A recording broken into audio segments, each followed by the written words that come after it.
mentioned Strelec there. That is what a lot of fans would say is the standout deal. How long have Boro had to wait to get that deal done? Because it looks like their patience has been rewarded. Yeah, well, I think it's no secret that they wanted him in January. They tried to do it then, and he'd been someone they were watching for a long time. Before that January transfer window, it didn't happen then, but he never left the thinking.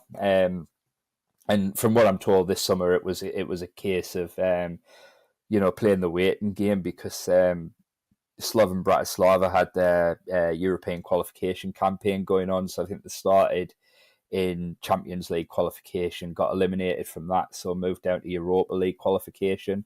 And it was the Thursday before transfer deadline that they were beaten by Young Boys and eliminated from the Europa League. And it was then really that, right, but Wickham pounced now and Boro got in there.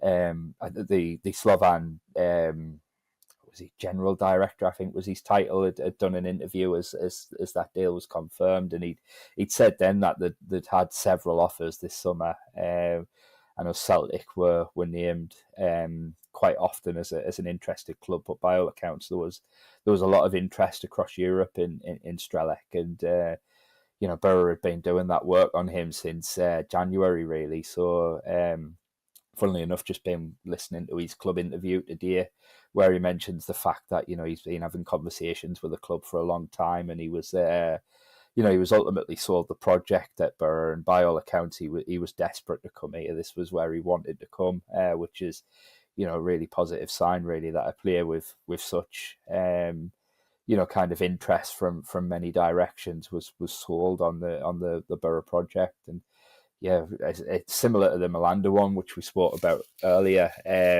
Boro paying as much as they have. It's a 6.5 million guaranteed with a potential for another 2 in performance related add-ons. I mean, they're considerable fees for a championship club not in receipt of parachute payments to be paying, which I think says a lot about how highly they regard him. Yeah, it's safe to say Celtic have probably gotten the short straw since they've just announced Kelechi Iheanacho, and we're the ones with David Strelec. Yeah, I did grin a little bit at that.